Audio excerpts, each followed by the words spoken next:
Dios les bendiga. Esta tarde vamos a continuar con el tema sobre la gracia,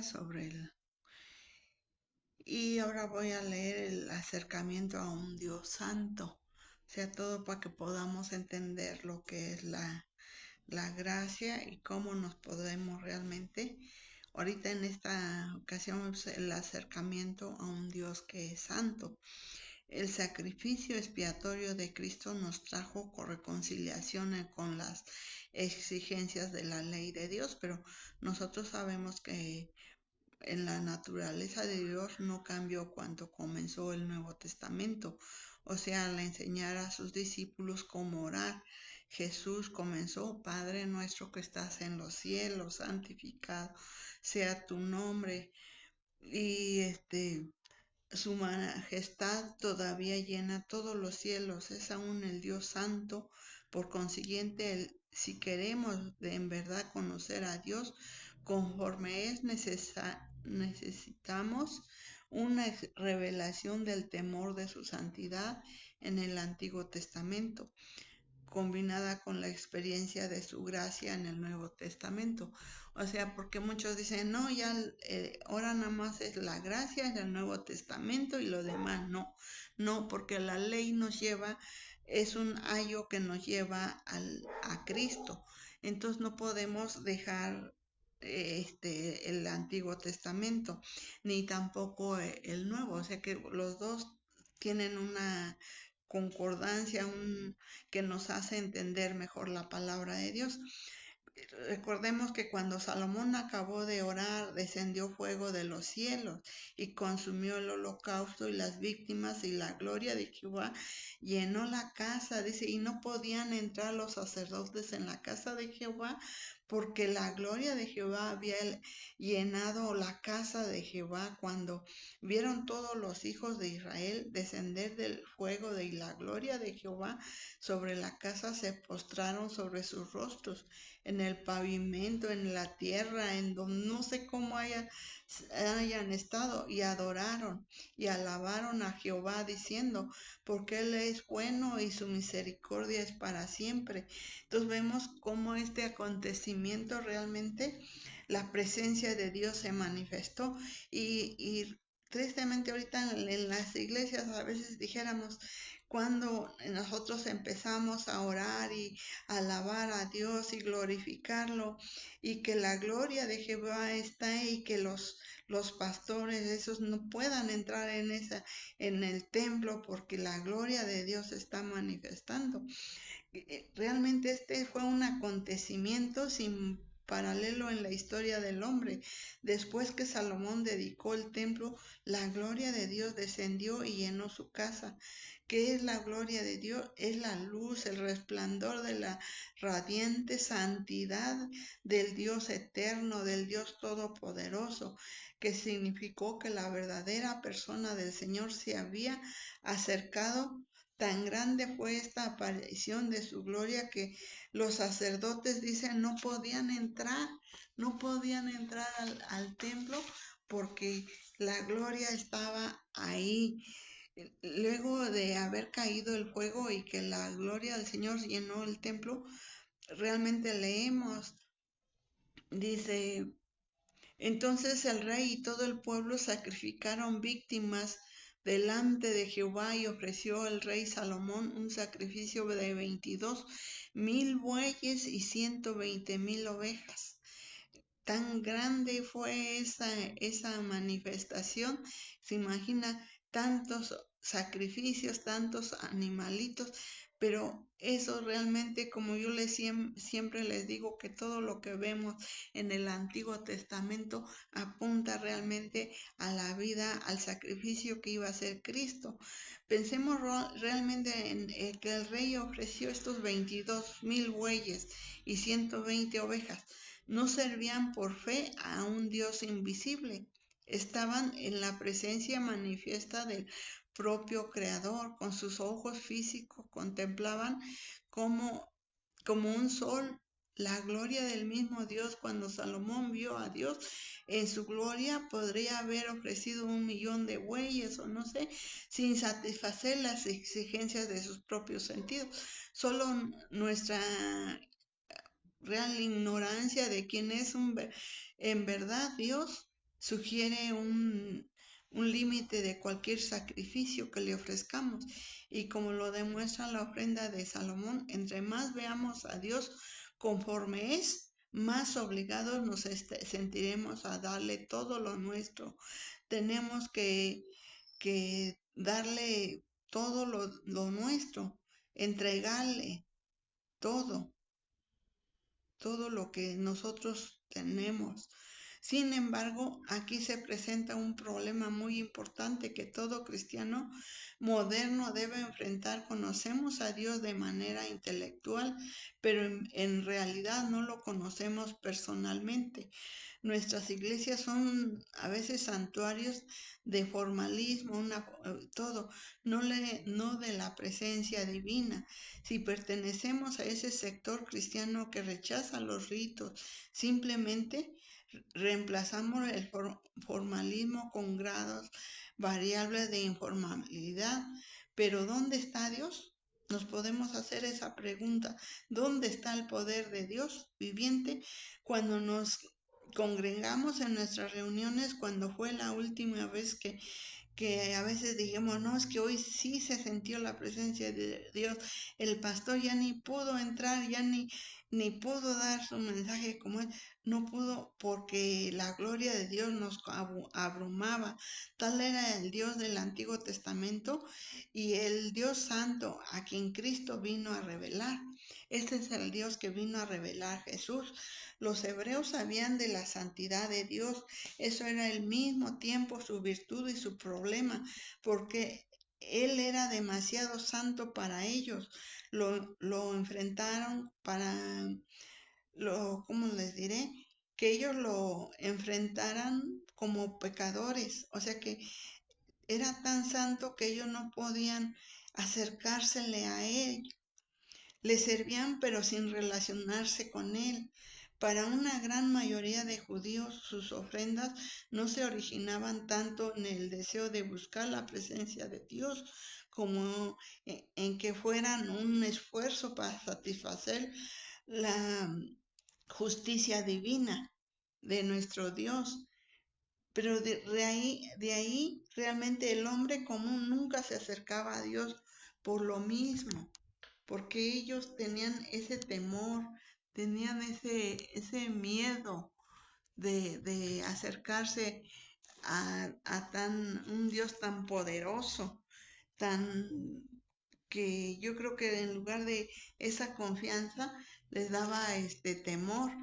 Y en Hebreos 2, 1 y 2 dice: por tanto, es necesario que con más diligencia atendamos a las cosas que hemos oído, no sea que nos deslicemos, porque si las palabras dichas por medio de los ángeles fue firme, y toda congregación y desobediencia recibió justa retribución. O sea que aquí realmente ellos recibieron retribución, pero nosotros a veces decimos, no, pues es que porque a veces para acercarnos a Dios, dice, con tantas reglas, pero llevaba las ofrendas necesarias. Los judíos llevaban todo esto, era a su vez tenían una gran cantidad de reglas, preparaciones que se debían llenar antes que pudieran acercarse a Dios. Había también sacrificios diarios, semanales, anuales, ofrendas por el pecado, sacrificios de alabanza por las cosechas, así como ofrendas asignadas por la recuperación de la salud, cualquiera que fuese las necesidades. Cuando los sacerdotes se aproximaban al Altísimo, no se podían acercar sin derramar sangre o sin hacer una ofrenda de grano. Se debían lavar, quemar el incienso y recitar ciertas plegarias, todo lo cual se debía cumplir en detalles precisos con la más exactitud a los requisitos de la ley ceremonial. Jesús realmente dijo a la samaritana, una que era gentil, igual que nosotros, vosotros dice, adoráis lo que no sabéis, nosotros adoramos lo que sabemos, porque la salvación viene de los judíos. Cuando Jesús dijo la salvación que venía de los judíos, ciertamente no quiso decir que debíamos volvernos judíos, por como algunos ahorita lo hacen, dice, hay que judaizarnos para ser salvos. De hecho, afirmaban que en ese tiempo los judíos tenían una relación única, muy especial con Dios. Y en cambio ahora gentiles que dicen que se van a relacionar, se van a ser judaizantes para que Dios lo escuche. No, mi hermano, si Dios nos formó, Dios nos hizo, Él sabe todo, él conoce y Él nos escucha, le hablemos en el idioma que le hablemos, nosotros, Él nos escucha. Por ejemplo, diríamos con los Estados Unidos, aunque es posible creer que hay un propósito divino para los Estados Unidos del Norteamérica, a esta nación nunca le han guiado de una sobremanera los juicios sobrenaturales de Dios, ni tampoco ha tenido una columna de fuego como cuando los judíos salieron de Egipto. Tampoco se ha visto que Jehová luche personalmente a favor de Estados Unidos, sin que en muchas batallas se pierda ni un solo hombre, como se aconteció a los judíos durante numerosas ocasiones en el Antiguo Testamento. Tampoco nunca se apareció la gloria de Dios en la dedicación de un santuario nacional, como en el caso de Salomón, aunque los Estados Unidos son reverentes de su constitución, no pueden considerar a su declaración de independencia como la palabra de Dios para el mundo. En cambio, la historia de los judíos tiene sus raíces en el Antiguo Testamento. El mismo dedo de Dios escribió las tablas de piedra a sus conceptos, sus 10 mandamientos, que se las dio a Moisés, y cuando ellos agradan a Dios, su gloria se manifiesta, era el sello de su aprobación. Jesús dijo que los judíos adoraban lo que sabían, aunque no le conocieron en espíritu y en verdad, se les conocía en la santidad de su ley.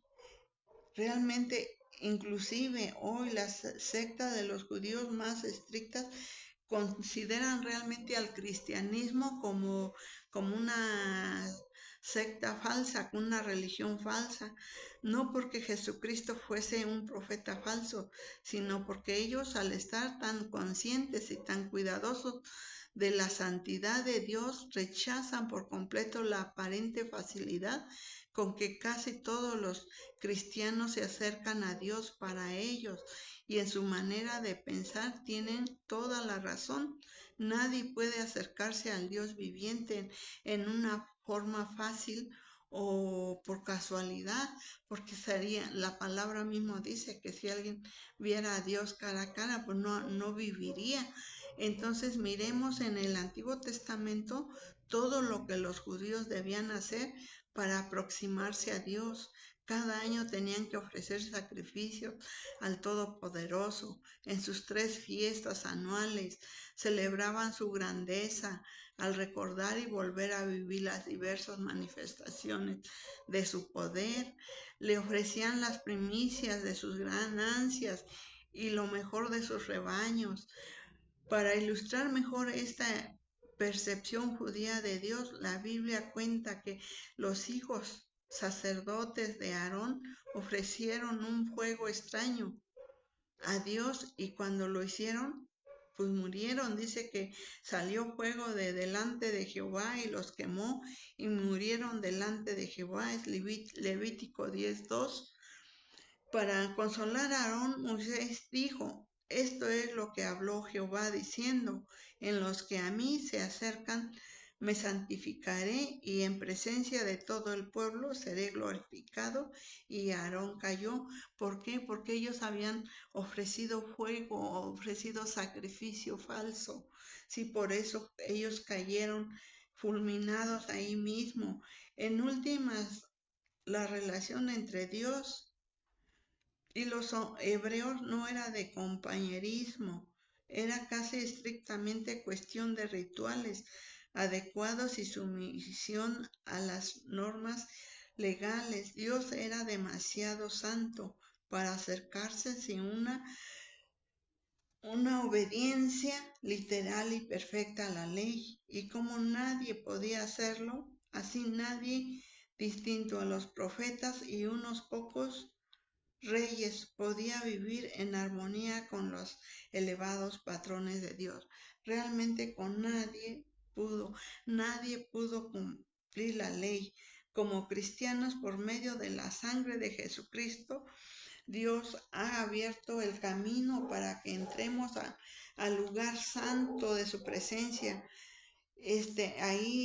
Sí, realmente Dios, cuando Él murió, dice que fue rasgado el velo del templo, y con eso tenemos acceso a entrar al lugar santísimo. Si antes no, porque moriríamos. Sin embargo, realmente para los judíos, inclusive el sumo sacerdote, en su entrada, cuando entraba cada vez al año, dice que tenía que entrar al lugar santo, al lugar. El día de la expiación tenían que ponerle campanillas cosidas a la túnica, y se tenía que lavar, santificar todo, y ponerse también una cuerda en un pie para que si entraba con pecado, entraba y moría, así lo podrían sacar del lugar santísimo, porque nadie podía entrar sin que se muriera. Entonces, ahí vemos que no hay relación del pecado con la santidad de nuestro Padre Celestial. Y entonces así sacaban los sacerdotes y entraban a profanar el lugar santísimo, para que para ellos era sagrado, realmente sin violar en ningún punto la ley.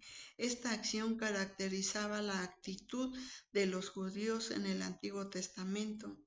Nadie se atrevía a acercarse a la santa presencia viviente de Dios sin llenar y cumplir en forma perfecta la ley, ¿sí? Inclusive dejaron de escribir y pronunciar el nombre sagrado de Dios. Ese nombre era demasiado santo ante su consideración como para pronunciar en este mundo. Y realmente nosotros tenemos muchísimos, aquí enfrente tengo los atributos de Dios, sus nombres y sus atributos divinos, y cómo se presentaba. Era un Dios de espíritu. Es una persona. Dios es eterno. Dios es un ser trino.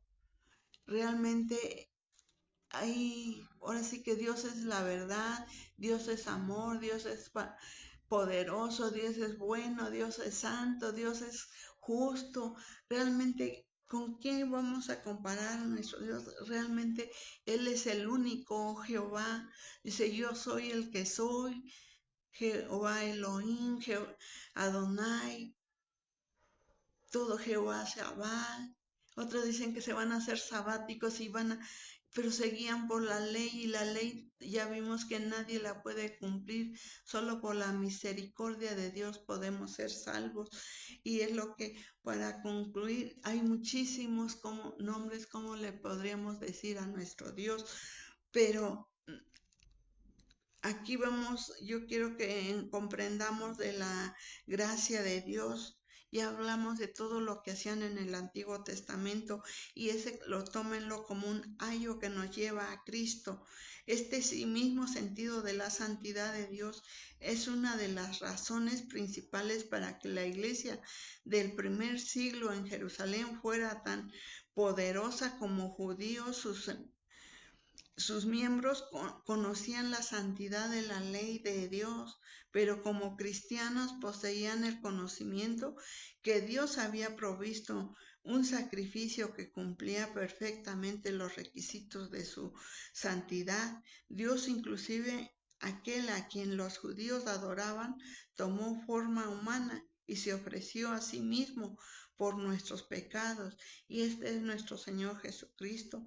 Todos los cristianos del mundo entero celebran el perdón de pecados en Cristo, pero ahí terminan su experiencia con Dios. Los judíos que conocen la santidad de Dios viven fuera de la presencia divina porque no comprenden el perdón de pecados en Cristo. Pero la unión de este par de verdades produce poder en nuestras vidas y nos lleva a la realidad de Dios. Abraham estuvo a punto de sacrificar a Dios a su muy amado hijo Isaac. Recordemos esa historia, ahí está en Génesis, que cualquiera que haya visto a Dios como es, voluntariamente le ofrece todas sus posesiones. Abraham no le rehusó a su hijo. A medida que subía al monte, Abraham habló proféticamente y dijo: Dios se proveerá de cordero. Y recuerdo más cuando los dejó su criado con el animalito que los llevó, dice: aquí espérenme, voy a ofrecer sacrificio con el muchacho y regresaremos. Ahí estaba profetizando de que Isaac no iba a morir, pero él conocía tanto, estaba bien consciente de lo que es Dios, que no rehusó en darle a su propio hijo. Y a veces nosotros nos piden algo o simplemente unas 2 horas de alabanza, una alabanza especial o un poco de tiempo para alabar a Dios y glorificarlo, y no tenemos. ¿Por qué? Porque no hemos entendido la santidad que tiene Dios por completo, y que no nos sentimos capaces de acercarnos a Él, en tanto que debemos ser voluntarios para dar a Dios todo lo nuestro. Aquí está mi vida, lo que quieras hacer con Él. Pero no, debemos recordar que ese todo no es lo suficientemente bueno. Dios ha provisto a su propio Hijo, al Cordero perfecto, como puerta de acceso a su santidad y para satisfacer las exigencias de un sacrificio digno de Él mismo. Recuerden que yo les dije que el Señor, cuando Él murió, se rasgó el velo del templo, dice, pero ese símbolo es un simbólico, porque Él rasgó su carne para que nosotros pudiéramos entrar a adorarlo, a glorificarlo. Y hay muchísimas veces en que no nos sentimos dignos, queremos huir. La última cosa que deseamos en enfrentar la santidad de Dios, pero justamente ahí, en medio de nuestra indignidad, podemos clamar al Señor, podemos ofrecer a Dios la sangre preciosa de Cristo, podemos volver a su presencia y podemos escapar hacia Dios para obtener su perdón. Cuando Juan el Bautista miró a Jesús, dijo a sus discípulos: He aquí el Cordero de Dios que quita el pecado del mundo. ¿Y por qué no nos acercamos a Él? Y Señor, quítame este pecado, quítame esto. Yo quiero alabarte en santidad, quiero glorificarte, que cambia mi vida. Es lo que debemos declamarle al Señor. El Cordero de Dios ha quitado no solo los pecados del mundo, también quita todos nuestros pecados. El sacrificio de Jesús es mucho más que todos los toros y las ovejas que se hayan ofrecido durante toda la eternidad. Y vemos cuántas ovejas, cuántos bueyes ofreció Salomón, pero eso no satisfacía, ella nada más cubría los pecados. Pero en cambio Cristo abrió su costado, Cristo abrió y nos ha dado acceso al lugar santísimo, el satisfacer perfectamente las demandas de la santidad de Dios. Y mientras el sumo sacerdote se acerca con temor y temblor, nosotros por medio de la sangre de Cristo podemos acercarnos a Dios confiadamente y gozo. Tan grande y perfecto es el Cordero que Dios ha provisto. De hecho, en Hebreos 4:16 dice así, acerquémonos pues confiadamente al trono de la gracia para alcanzar misericordia y hallar gracia para el oportuno socorro. Es lo que debemos de hacer. Nadie viene al Padre sino por mí lo debemos. ¿Por qué? Porque Jesús dijo, yo soy el camino, la verdad y la vida, y nadie va a ir al Padre sino si no queremos entrar por la puerta que es Cristo, difícilmente vamos a entrar, hermanos. Nuestra meta es vivir en la presencia del mismo Dios Santo que apareció en toda la plenitud de su gloria a los hebreos. Realmente así podemos ver y contemplar el poder de Dios en una vida santa. Hay poder en la bondad. Jesús fue santo y fue poderoso. Pablo era santo y también era poderoso. Pedro y Juan eran santos y fueron poderosos. Cuidado con los que realmente decimos todos. Hay muchos hombres de fe, hombres que han estado y han predicado la palabra, que tendrán apariencia de piedad, pero negarán que la eficacia de ella. Realmente nosotros nos tenemos que acercar a ese Dios poderoso con la sangre redentora de nuestro Señor Jesucristo. Realmente no con otra, ni con un animal, ni con solamente con la sangre preciosa de Cristo Jesús. En 2 de Timoteo 3:5 dice, que tendrán apariencia de piedad, pero negarán la eficacia de ella. A estos evita. Cuando alguien no le predique la santidad y el perdón de pecados por medio de la sangre de Jesucristo, aquel que dio su vida por nosotros, no dice, a estos evita. Entonces nosotros nuestra petición debemos hacer con Jesucristo, sáciame Jesús. Todo mi interior necesita de ti, de tu amor, de tu fe, de tu paciencia, de todo. Tú ya diste todo tu amor, ahora ayúdame a tener ese amor para contigo, para alabarte y glorificarte y exaltarte en oración, todo. Realmente clamarte, Señor, porque solamente tú eres grande, solamente tú eres poderoso, solamente tú nos puedes salvar, tú nos puedes ayudar, nadie más, porque tú diste tu vida por nosotros, nadie más ha dado su vida por nosotros. Hay grandes hombres de fe, pero también hay muchos que están usurpando un lugar que no les corresponde. Es que nosotros pongamos nuestros ojos en Cristo Jesús, en el autor y consumador de nuestra fe. Que Dios me los bendiga. Aleluya. Amén.